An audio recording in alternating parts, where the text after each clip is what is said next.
systemic inflammation, and ultimately stroke has a huge bearing on the quality of life of the patients because if anyone gets a stroke, he's not able to walk without support, he's not able to join the duties like before. So that means a huge burden not just to the family but also to the nation as a whole. Then peripheral arterial disease. It means the blood vessels supplying the limbs, traditionally the lower limbs that we talk about. So there is blockages in those blood vessels, and because of that, whenever the patient walks, they get pain in their limbs, and until and unless they stop walking, they won't be relieved of the pain. So fortunately, peripheral arterial disease is not very common in the Asian patients or the Southeast Asians or the Indian patient population. This is a little bit more commoner in the Western patient population. So to take you through the trends in epidemiology of diabetes patients, globally the incidence of cardiovascular disease amongst patients with diabetes is 2 to 3 times higher than their non-diabetic counterparts. The occurrence of heart failure has been found to be related to diabetes duration. So for every 5-year increase in diabetes duration, there is a 17% increase in the risk of heart failure. The overall estimated cardiovascular disease mortality rates among patients with diabetes are higher in lower and middle income countries. The high income countries or the developed countries have now started taking care measures that have resulted in decrease of the overall mortality because of cardiovascular disease. So this is what we were discussing. Look at the graphs, look at the comparison. The broken line are the patients without diabetes. The solid lines represent the patients with diabetes. So if someone has diabetes, the risk of cardiovascular disease or the risk of dying because of cardiovascular disease is much higher compared to when someone is non-diabetic. Now the important question arises, how can we prevent cardiovascular disease in type 2 diabetes mellitus? So we need to take care not only of diabetes but also the comorbidities. Take good care of your blood pressure, the cholesterol levels, take good control or care of your lifestyle, like stopping smoking if you are smoking already, or eating a healthy diet, or increasing physical activity. Now, all of these have a bearing on reducing cardiovascular diseases. Primary prevention involves preventing or delaying new onset cardiovascular disease. So early detection of cardiovascular disease related risk factors becomes very important when we are talking about primary prevention. Secondary prevention involves treatment of risk factors like taking care of the blood pressure or cholesterol, or even for that matter, a good care of your diabetes part. So yes, the answer is yes, we can prevent the premature cardiovascular events in diabetes, not totally, but to a large extent by taking care of the various comorbidities and by taking good care of the diabetes part. So there have been many studies, right, from 1984 or even before that. You had EUK-PDS, the landmark trial, which enrolled patients between 1978 and 1998, and it suggested that complications could be prevented by lowering high glucose levels and resulting in better health, fewer complications, a good sense of well-being, and more flexible lifestyle. So the cumulative incidence of first of any event is much better or much lower when you are going for a more intensive glucose control rather than the conventional method or a lenient blood sugar control. So now is the era when we are talking about individualized treatment. So what does that mean? We believe that not one size fits all. There cannot be one rule for each and every diabetic patient. You have different diabetic patient profiles, and there has to be an individualized approach to all of them. So if someone is pregnant and she's a diabetic, you have different goals for those patients. If someone has developed complications already, you have different goals to those patients. If someone has a very limited life remaining, are fragile or has many comorbidities, you have a different goal. So broadly speaking, a goal between 6 to 6.5% of HbA1c is what is recommended by the American Heart Association or the American Diabetes Association. You have slightly higher goal for elderly patients with long-standing diabetes and limited life expectancy. Now, just a quick word about the choice of drugs. You have many newer molecules which have now come up in the market, which we are now regularly using for our diabetic patients. Now, these newer molecules are a way ahead of what we have been using in the past. You have now classes of molecules like SGLT2 inhibitors, like GLP-1RA. So these molecules not only take care of the diabetes part, but they also provide protection to the cardiovascular aspect in terms of decreasing the risk of atherosclerosis or decreasing the risk of heart failure. And this benefit is huge. It's not just by chance, but the trials have suggested that these are very statistically significant numbers that have come up from the trials in terms of reducing the cardiovascular events and the risk of heart failure. So just to summarize for you, having diabetes is as bad as having an acute myocardial infarction if you're talking from a cardiovascular point of view. Death in diabetic patients is very commonly because of an acute coronary event or cardiovascular diseases. Insulin resistance plays a vital role in the pathogenesis of increased risk. Coronary events are more extensive in diabetics compared to non-diabetics. And management of patients with acute MI, that remains the same, but we have seen that the treatment becomes more challenging because of the more severe disease that is seen in the diabetic patient population. PCI in diabetic patients have unfavorable outcomes. So for that matter, any intervention that you do in diabetic patients has a slightly worse outcomes compared to the non-diabetics. And you have to take care of not just diabetes, but lifestyle, hypertension, lipid management to have a good control of the complications and a good control of the overall well-being of the patient. So with that note, thank you so much, everyone, and happy learning. Thank you. Thank you, sir, for that enlightening lecture. I now call Dr. Sashwati Paul, Senior Lecturer in the Department of Periodontics and Implantology, BIDSH, to please introduce our next speaker.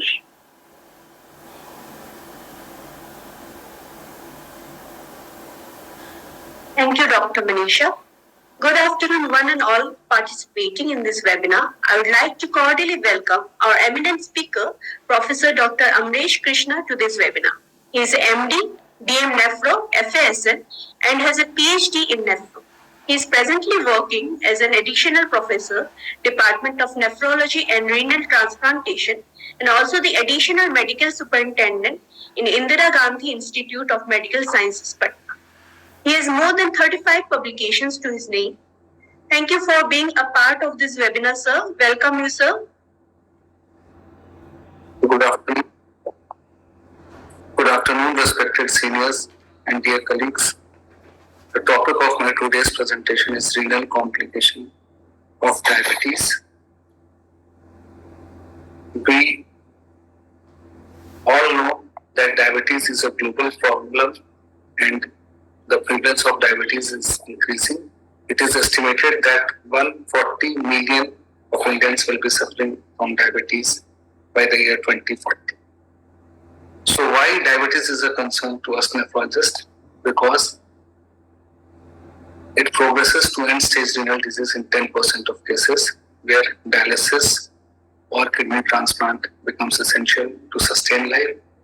And a majority, that is 90% of patients of diabetes, die prematurely from cardiovascular diseases and infections. This figure here shows that over the year, the incidence of diabetes is increasing, and now it has become a leading cause of chronic kidney disease, much more common than hypertension, glomerulonephritis, or cystic disease. Diabetic nephropathy basically occurs in individuals with long-standing, poorly controlled diabetes as a microvascular complication. The peak incidence of diabetic nephropathy in diabetes is after 10 to 20 years of onset. Approximately 1/3 of patients with type 1 diabetes and almost 50% of patients with type 2 diabetes will develop CKD during the course of the time. Diabetic nephropathy is a form of chronic kidney disease which is caused in a diabetic patient. And to diagnose chronic kidney disease, we must have either estimated GFR less than 60 ml per minute or urine albumin creatinine ratio of more than 30 milligram per gram or urinary albumin excretion rate greater than 30 milligram per day. And these should be present for at least 3 months and should be validated and reported in repeated testing. This figure here shows the natural history of diabetes nephropathy. The point I was to emphasize is that diabetic kidney disease does not develop in 1 year. It takes time. So if we are able to control our blood sugars, then we can halt the progression of disease. The red line here shows the GFR and the black line here shows the degree of proteinuria. So you can see that after 10 to 15 years of onset, the GFR slowly declines and the albumin excretion increases. And this leads to end-stage renal disease, say 25 to 30 years. Along with diabetic kidney disease, diabetic patients can also have kidney disease which is not related to diabetic, and these conditions are known as non-diabetic kidney disease, which may be caused by glomerular disease, interstitial nephritis, or ADPKD. So why do we need to differentiate these two, diabetic kidney disease and non-diabetic kidney disease? Because the treatment of these two conditions are different. Diabetic kidney disease requires multifactorial treatment against metabolic disorder, whereas the non-diabetic kidney disease requires a specific treatment according to the cause of the disease. This figure here shows various risk factors for susceptibility, initiation, and progression of diabetic nephropathy. We can see that older age, male gender, Asian African race, hereditary causes like family history of diabetes, and systemic conditions such as obesity, hypertension, smoking, and toxin-induced AKI makes a person susceptible to diabetic nephropathy, whereas obesity, hypertension, acute kidney injury, smoking, and high protein diet is associated with rapid progression of this disease. So there are certain factors that are associated with diabetic kidney disease, and there are other indicators for non-diabetic kidney disease.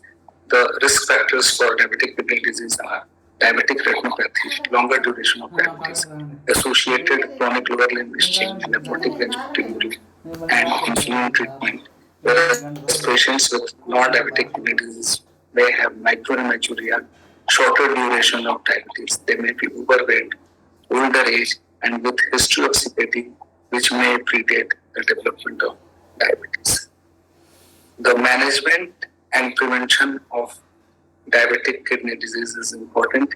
We should understand that diabetes itself is a progressive disease. So from normal glycemic control, one progresses to pre-diabetic, then to diabetic, and then complications of diabetes.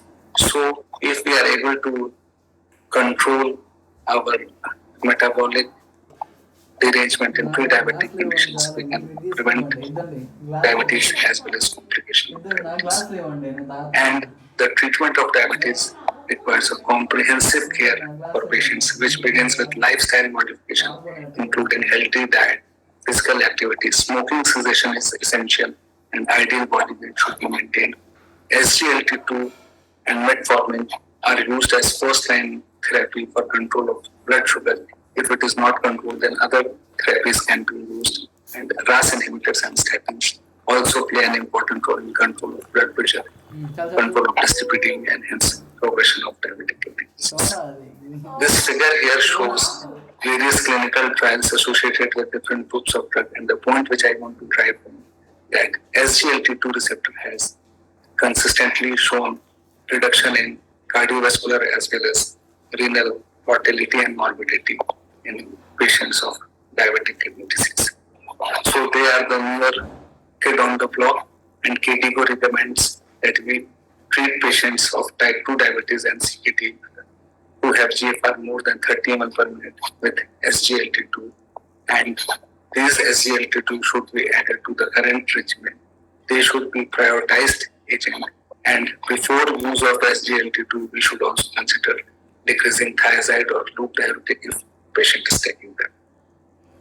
Another important drug which has come up recently is the non-steroidal mineralocorticoid receptor antagonist or MRSA, and these are available in two forms: the steroidal and the non-steroidal, the newer fenrenone.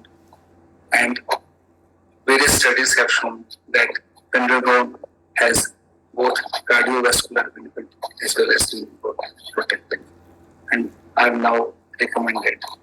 So the treatment algorithm for diabetic kidney disease, we should try to target the glycosylated hemoglobin around 7, and we should screen patient for urine albumin excretion.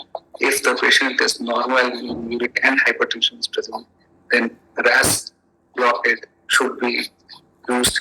ACE inhibitors or ARBs become the drug of first choice. Similarly, for patients with moderately increased albuminuria or severely increased albuminuria, the maximum tolerated dose of ACE inhibitors or ARB should be used.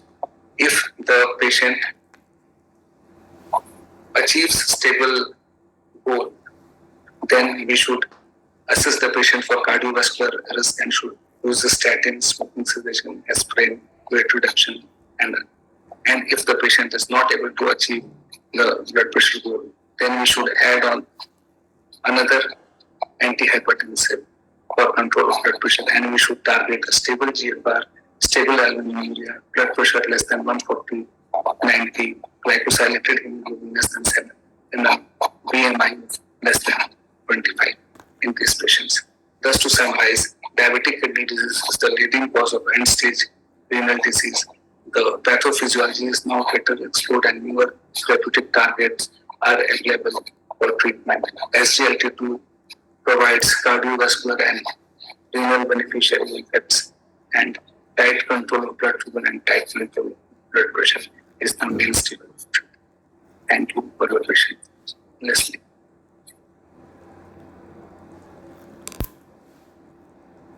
Thank you, Amrish sir, for that informative lecture. I now humbly request Dr. Toshi to please introduce our next speaker. Thank you, Dr. Manisha. It's my pleasure to introduce Dr. Vibhuti Prasanna Sinha. He is currently serving as Professor and Head, Department of Ophthalmology, Regional Institute of Ophthalmology at Indira Gandhi Institute of Medical Sciences. He has many scientific researches at national and international levels, and he has been awarded many prizes. He has played a very vital role in bringing the eye transplant center in Bihar. So we welcome you, sir.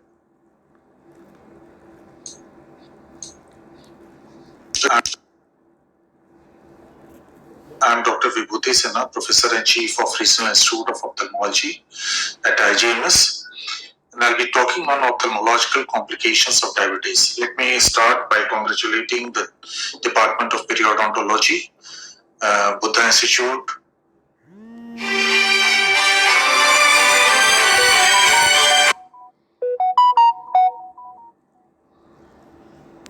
of Dental Sciences for organizing this very important symposia, as well as Dr. Anandita for giving me this invite. So, coming to the complications which can occur in eye, these are some of the complications. One is keratopathy, where the whole of the cornea is involved and the different layers are involved because of development of breakdown in the barriers, which results in protection of the cornea. So there is epithelial breakdown, there is different changes in the different layers of cornea also, like loss of endothelial cells, as well as some changes in the stroma that can result in opacity or opacification of the cornea. Secondly, it can involve the optic nerve head itself. This is called diabetic papillopathy, or it can involve the different cranial nerves and resulting to the paralysis of muscles. It can cause some changes in the lens itself, which can result in the formation of cataract, or the most important thing is formation of the diabetic retinopathy, and this is one complications which India is now fighting actually. So coming to the introduction, this is due to the progressive dysfunction of the retinal vasculature caused by the chronic hyperglycemia resulting in the structural damage to the neural retina. Diabetic retinopathy, number one cause of new blindness in the most industrialized countries. Still, the cataract is the number one cause in India, but diabetic retinopathy, as the number of detections are becoming higher and higher, and the complications are becoming more and more because of the longevity issues, the diabetic retinopathy is naturally gaining its position by becoming new number one for causing preventable blindness or sometimes even incurable blindness. Now, blindness is because of the delay in the seeking treatment. This is very important. The patient seeks the treatment very late in Indian subcontinent, and that can result in vast damage to the retina, and sometimes the patients are not responding to the treatment. So, delay is the most important thing which need to be treated, which need to be tackled also. If the fundus examinations are initiated before the development of significant retinopathy and repeated periodically, the risk of severe visual loss is less than 5%. So it is very important to actually identify the changes occurring in the retina at the earliest in order to prevent the severe visual loss of the patients. So what are the best predictors? The duration of retinopathy is directly proportional to the duration of diabetes. Duration of diabetes after puberty is important cause. Blood sugar control, even if it is well controlled when the patient is already in the advanced stage of retinopathy, it never reverses the changes. Only thing is, sometimes the patient becomes amenable to the treatment. So it is important to control the blood sugar from the initial days only. Prevention over the cure, awareness is very important, and the comorbidities need to be controlled. Pregnancy is also very important, and the drugs like glitazones are important as they causes worsening of the diabetic macular edema. These are the sum of the pathogenesis, aldolase reductase, vasoproliferative factors, and the third one is the platelet and the blood viscosity. Coming to the aldolase reductase, so this pathway results in formation of the sorbitol or glycitol, and that results in accumulation of these two toxic elements into the cells, and they can cause cataract in the lens epithelial cells, in the retinal pericytes. When they get accumulated, they can cause diabetic retinopathy, and the swances they cause a diabetic neuropathy. Coming to the vasoproliferative factors, now it is very important because these factors are now the mainstay of treatment also. We use VEGF for controlling these vasoproliferative factors, and they are basically responsible for the formation of these new vascularization as well as accumulation of the fluid in the different layer of retina, and they can result into the DME. So VEGF and vascular endothelial growth factor, anti-VEGF we do use for preventing these damages to the retina. Other vasoactive factors are TGF-beta and CTGF. Inflammatory component results from macrophages of complement activations, and increased neutrophil causes endothelial damage. There is leakage of the lipids and proteins from the capillaries, so the capillaries become fragile because of the changes in the pericytes, and this can result into the leakage of protein into the different layers of the retina, and that can cause the diabetic macular edema. Coming to the platelets and the blood viscosity, if there is changes in the platelets or the alteration in the blood viscosity, that can result in the focal capillary occlusions and focal areas of ischemia occurs. So it is important to identify diabetes, it is important to diagnose diabetes and do the screening of the ophthalmic, do the screening by doing the ophthalmic evaluation at the earliest. So it is said that in diabetes type 1, one has to go for early ophthalmic evaluation at the age of after 5 years of the diagnosis, because usually the diabetes mellitus in type 1 is diagnosed early. Sometimes in type 2 it is actually very delayed diagnosis, and that's why it is said that in type 2 diabetes one has to go for ophthalmic evaluation immediately at the time of diagnosis. So everyone, including it is a job of physician, it is a job of pediatrician, it is a job of endocrinologist, that these patients when diagnosed are sent for ophthalmic evaluation in order to identify the status of the retina. So Once these changes starts occurring in the retina, what occurs? There is early non-proliferative diabetic retinopathy where the sum of the microaneurysms develop, some retinal hemorrhages develop at different layers, and then there is leakage of the protein in the different layers of the retina resulting to succinate retinopathy. So dot and blot hemorrhages, microaneurysms, and succinate retinopathy, these are the changes, as well as accumulation of fluid occurs in different layers of the retina, and that can result into the edema of the retina. Coming to the angiography of these patients, you can see these are the fine small microaneurysms as well as black spots which are caused due to the block fluorescence. There is hemorrhage in these areas, or there is a capillary breakdown, capillary non-perfusion in the periphery, and that results into the different complications of the patients related with the diabetic retinopathy. Coming to the diabetic macular edema, what is diabetic macular edema? So one has to identify this is the macula from where the patient vision is best. Now, when there is leakage of fluid into the different layers of the retina at this place, that results in edematous retina at macula, and this is called diabetic retinopathy. There are different parameters to identify diabetic maculopathy, but there occurs accumulation of fluid. There can be accumulation of the protein also in form of the succinate retinopathy. So there is leakage from the diffuse capillary leakage and resulting into the fluid pockets, and that can cause the diabetic retinopathy, and that results in the decrease of the visual acuity, as well as the quality of the vision is also deteriorated in these patients. Coming to the advanced NPDR, when the patient of NPDR, non-proliferative diabetic retinopathy, is not treated properly by control of the diabetes, these patients usually advances, and that results in multiple retinal hemorrhages, cotton wool spots. These are white spots, and they are basically resulting because of the ischemic attack of the retinal nerve fiber layers. When the venous bleeding and the looping occurs, the venous part becomes dilated and there is looping, and large area of capillary non-perfusion is seen on fluorescent angiography in these patients. So this is the area of capillary non-perfusion because of the dropout of the capillaries. So these areas of the retina is not getting any kind of the blood supply because of the capillary dropout, and that results in release of the vasoproliferative growth factors.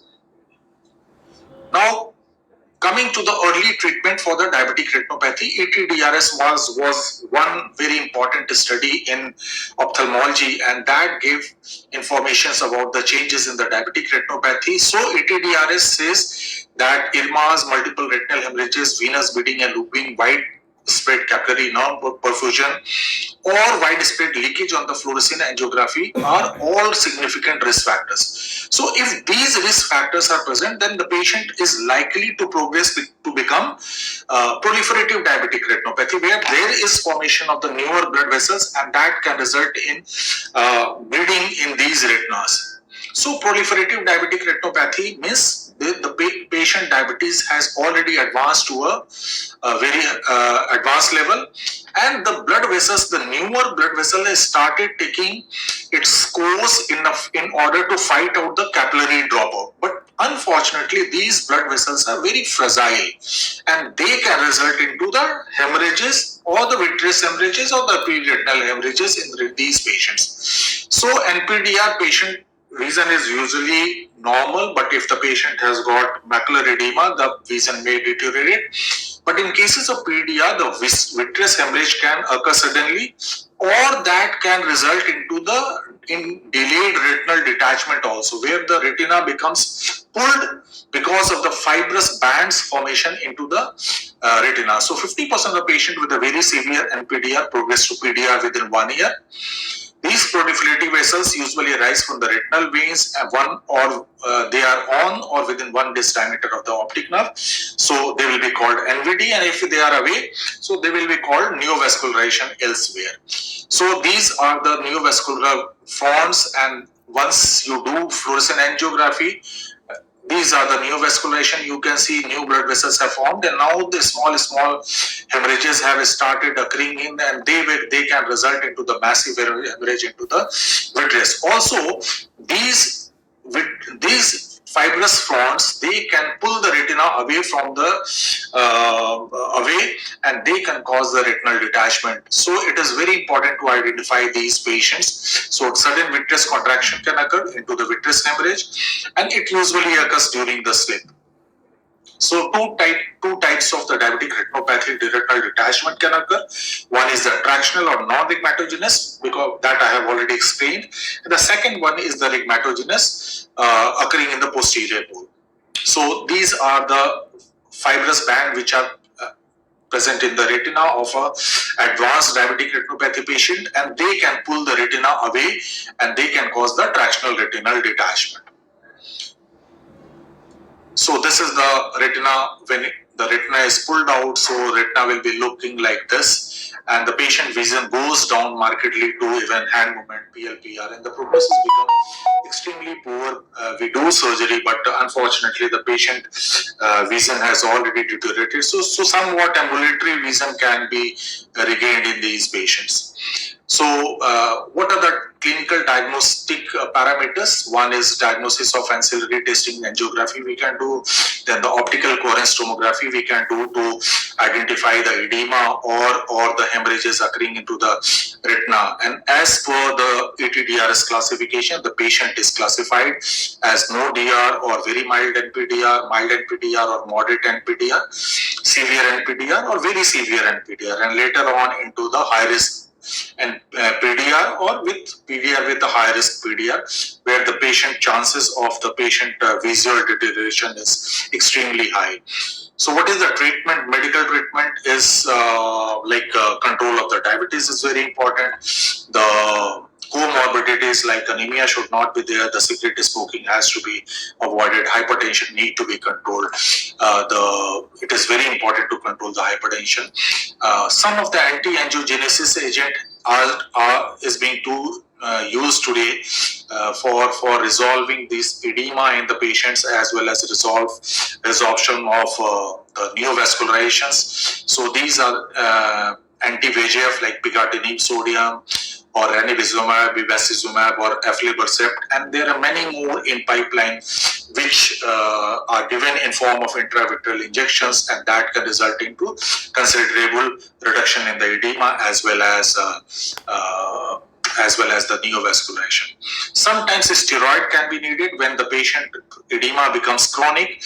We need somewhat some different kind of steroids like dexamethasone or triamcinolone acetate into the intravitreal cavity, and that can result into decrease of the macular edema.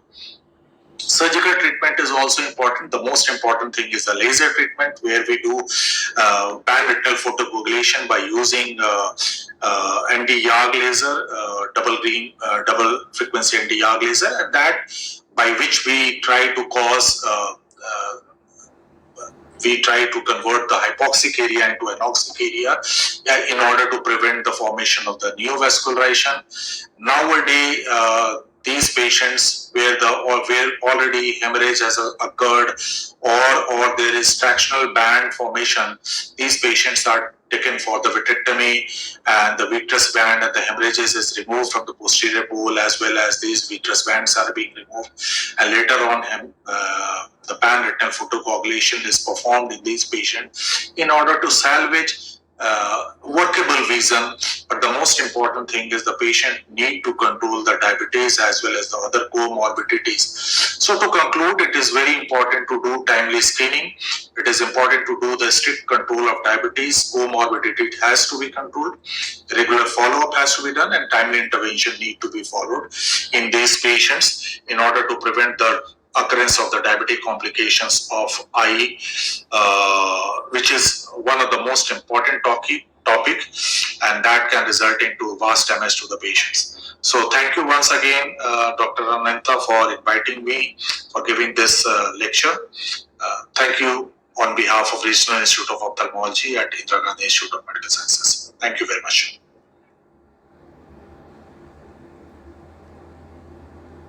Thank you, Vibhuti sir, for explaining the ophthalmic complications of diabetes mellitus. I now call Dr. Gyan to please introduce our next speaker. Thank you, Manisha ma'am. Now I would like to introduce Dr. Arun Kumar Kedia, consultant physician and head of ICU at Lifeworth Hospital, Raipur. He is an executive committee member at RSSDI Chhattisgarh. He has many publications in national and international journals and authored many chapters in multiple textbooks. He is peer reviewer of Journal of Royal College of Physicians. Thank you, sir, for being with us today. Welcome you, sir. I extend my greetings to the Department of Periodontology and Implantology, Buddha Institute of Dental Sciences and Hospital, Patna. I thank for giving me this opportunity to speak on the neurological complications of diabetes as a part of Complications of Diabetes webinar conducted by BIDSH Patna. So, why are we discussing neurological complications? Because diabetic neuropathy is the most common and the most troublesome complication. It affects the quality of life of the patient, it affects the sleep of the patient, it also affects the limbs of the patient.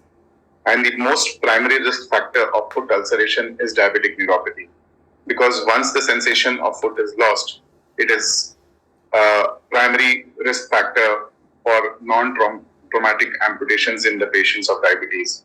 And almost 50 to 75% of non-traumatic amputations in diabetes is due to the diabetic neuropathy leading to foot ulcers.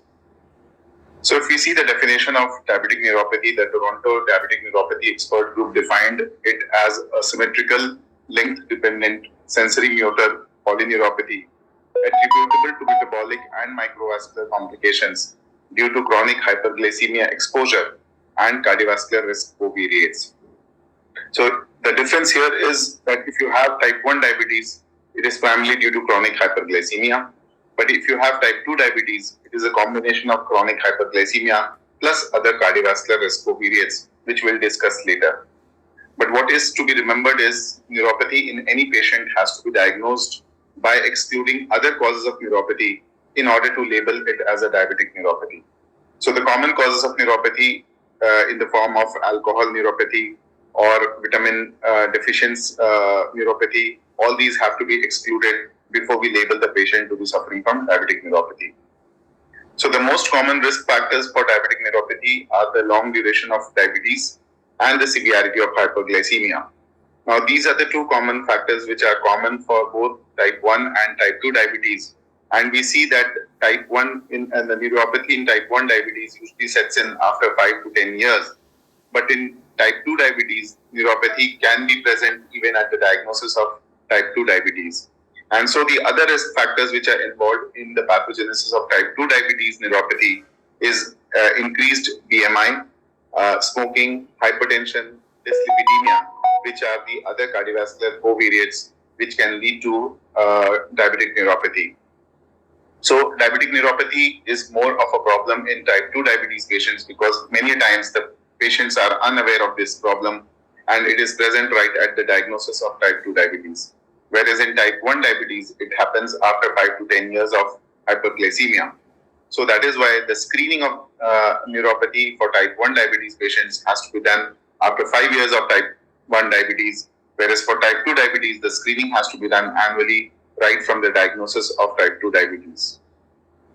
So coming to the classification of diabetic neuropathy, so diabetic neuropathy can lead to neuropathy due to large fibers neuropathy, there can be small fiber neuropathy, there could be a proximal motor neuropathy, there could be acute mononeuropathies, there could be entrapment neuropathies.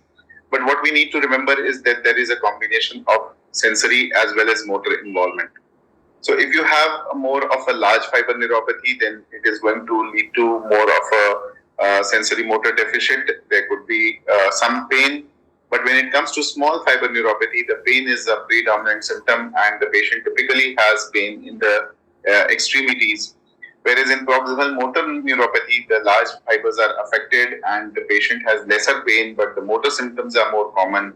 In acute mononeuropathy, it could be a single nerve or it could be multiple nerve where it is called mononeuritis multiplex.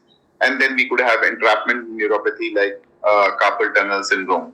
So these are the various types of neuropathy that can present clinically to our clinics, and the patients can have a combination of various neuropathies also. So if we see clinically, we have three major categories of neuropathy. One is the distal symmetrical polyneuropathy. The other one is the autonomic neuropathy. And the third is mononeuropathy or radiculopathy. And this could be polyneuropathy or could be polyradiculopathy. Now coming to the distal symmetric neuropathy, this is the most common form of neuropathy that we see in our clinic day to day. And the patient can have a combination of both positive as well as negative symptoms. So the positive symptoms are the symptoms which trouble the patient in the form of pain. The pain could be acute, it could be chronic.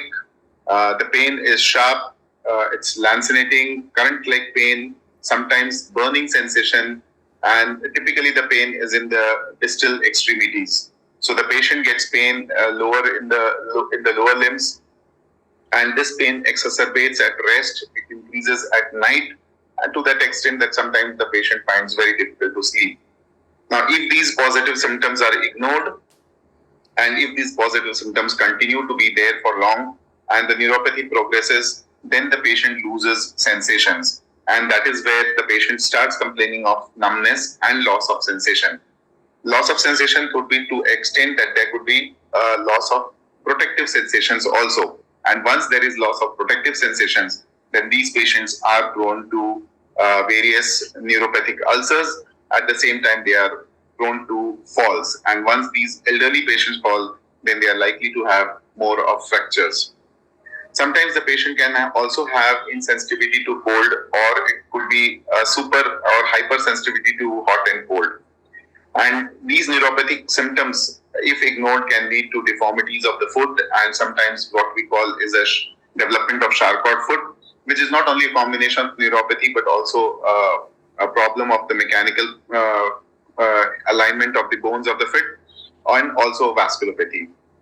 But the diagnosis is essentially bedside, and we have certain instruments as point of care instruments for diagnosing these neuropathies. So we have biotheziometer, which are readily available, and most of the diabetologists keep in their clinic. And these are very handy instruments. They are very light to carry anywhere, and they can be even taken to the bedside to the patient to diagnose neuropathy. But what is important is that we need to screen the patients, and as I said earlier, that type 1 diabetes patients need to be screened annually after 5 years of diagnosis, whereas type 2 diabetes patients are supposed to be screened every year right from the diagnosis.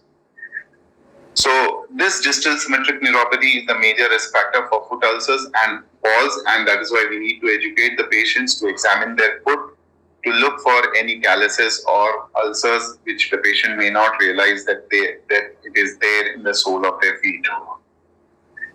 The next category of neuropathy is the autonomic neuropathy, which can affect multiple systems. It can affect cardiovascular system, gastrointestinal system, genitourinary system, and the pseudomotor system. When you have involvement of the cardiovascular system, then there can be resting tachycardia. There could be postural hypotension. There could be QTC prolongation. There is always a risk of sudden cardiac death due to arrhythmias. So these patients are very prone to sudden cardiac death, and that is why diagnosing cardiovascular neuropathy is very, very important. Patients who develop gastrointestinal autonomic neuropathy, they often present with bloating, abdominal distension, sometimes severe constipation, and sometimes the patient may have severe gastric diarrheas. So these patients could also have alternating constipation as well as diarrhea. In the genitourinary system involvement, the patient can present with atonic bladder. Sometimes, patient can present with incontinence of urine. Sometimes, even to that extent, that patients can have complete bladder areflexia, and this could lead to various different types of incontinence. Pseudomotor involvement typically affects the sweat glands, and patient can have hyperhidrosis of the upper extremities. There could be anhidrosis of the lower extremities, and once these patients develop anhidrosis, then because of dryness of the skin, they are very prone to again ulcers or cuts, which can lead to diabetic foot. So these are the various presentations of autonomic neuropathy in patients of diabetes. And then we have presentations in the form of mononeuropathy or radiculopathy, which could be again compressive or non-compressive. Compressive or the entrapment neuropathy classically is seen in the form of carpal tunnel syndrome, where the patient's median nerve is compressed and the patient gets sharp pain along the radial side of the hand, to the extent that sometimes even there is atrophy of the muscles of the thinner compartment, and there could be weakness of the three fingers of the limb which is involved. There could be also non-compressive neuropathy in the form of sometimes intercostal pains. There could be lumbar neuropathy. There could be a single femoral nerve neuropathy which could lead to severe pain in the legs, or there could be muscle weakness of the legs, and the patient sometimes presents in a very atypical presentation, and it is very difficult to diagnose such type of patients. So mononeuropathy and mononeuritis multiplex could be another way of presentation of the patients of neuropathic complications. So let us now try to understand the pathogenesis of diabetic neuropathy. So we have seen that diabetes is basically a metabolic disease, and there is an involvement of the genetics, environmental, and then there are risk factors like smoking, alcohol, which could lead to metabolic problems, microvascular insufficiency, or autoimmunity. So we find antibodies to growth factors, neural growth factors and receptors, sometimes insulin antibodies. So all these lead to inflammation of the nerves, leading to mononeuritis multiplex or sometimes only neuritis. There's metabolic problems in the form of hyperglycemia, dyslipidemia, can lead to increase in the aldose reductase activity, thereby increasing the oxidative stress and increased reactive oxygen species, which could lead to nerve dysfunction. And then you have microvascular insufficiency, which leads to endothelial dysfunction, and it leads to decrease in the delivery of growth factors to the various nerves. All these lead to organic or structural nerve damage in the form of either atrophy or apoptosis or demyelination, and that leads to ultimately neuropathic complications.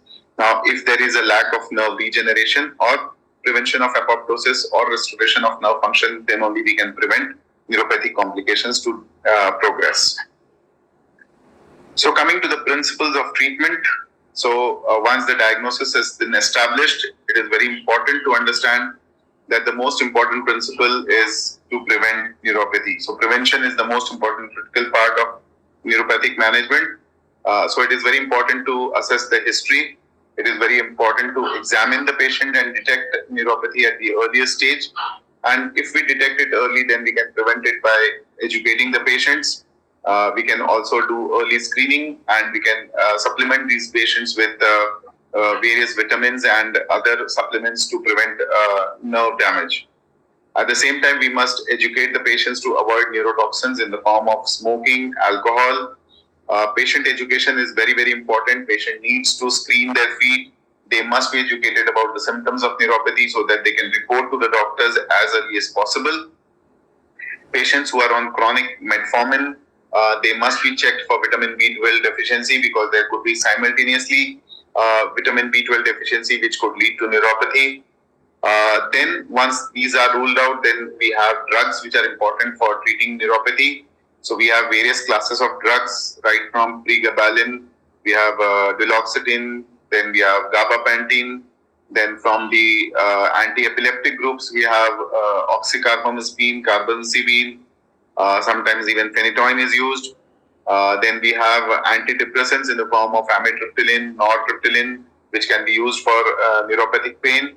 And in very resistant cases or patients who are still not comfortable with these drugs, one can go for opioids. We have tapentadol, which is available for neuropathic pain.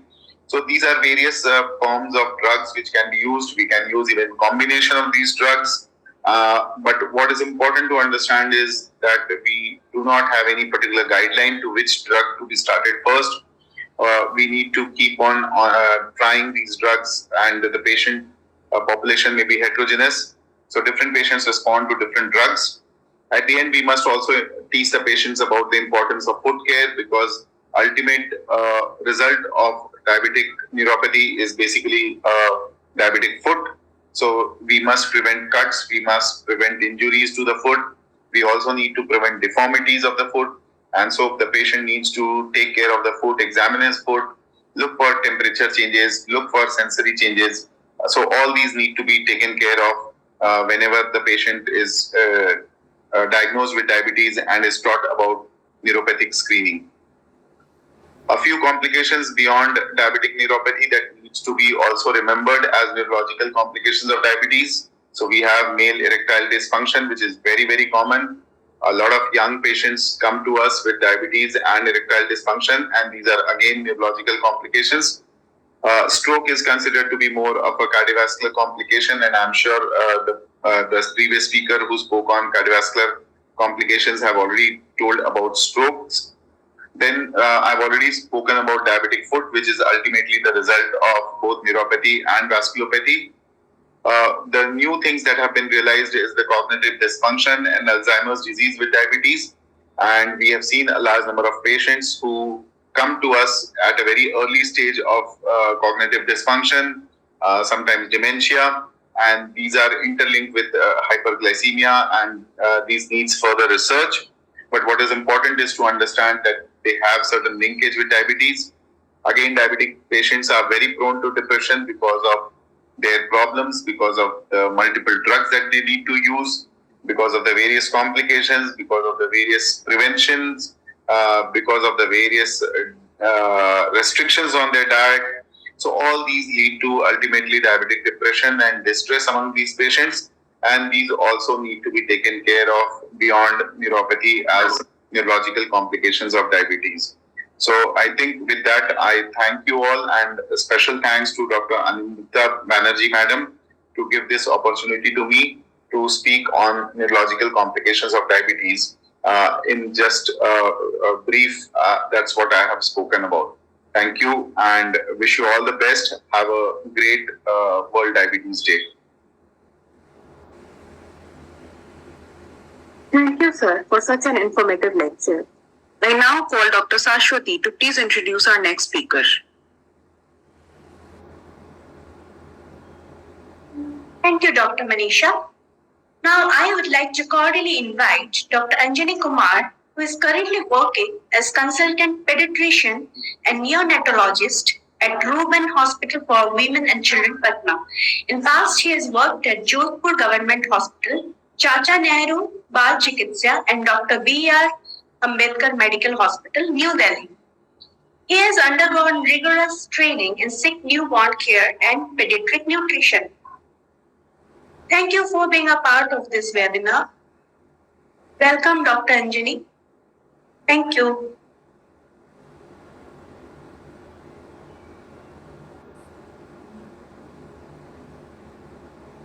Good afternoon. I am Dr. Anjani Kumar, consultant pediatrician at Reuben Hospital for Women and Children, Patna. I would like to thank Perio Department, Buddha Institute of Dental Sciences and Hospital, Patna, for giving me the opportunity to speak on this topic, that is complication of diabetes in children. At the outset, I would like to delineate the symptoms of diabetes that is common in children and adults.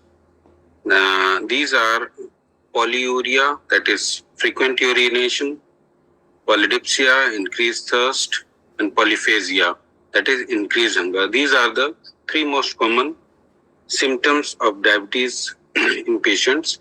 Then there is weakness, weight loss, blurred vision, nausea, slow healing of cuts and bruises, and tingling in hands. Now coming to the complications part of diabetes, these are mainly divided into chronic and acute complications. The acute complications are diabetic ketoacidosis and hyperosmolar hyperglycemic syndrome. These are the two most common acute complications of diabetes. Mortality rate in diabetic ketoacidosis is less than 5%, but then in HHS, it is about 15%.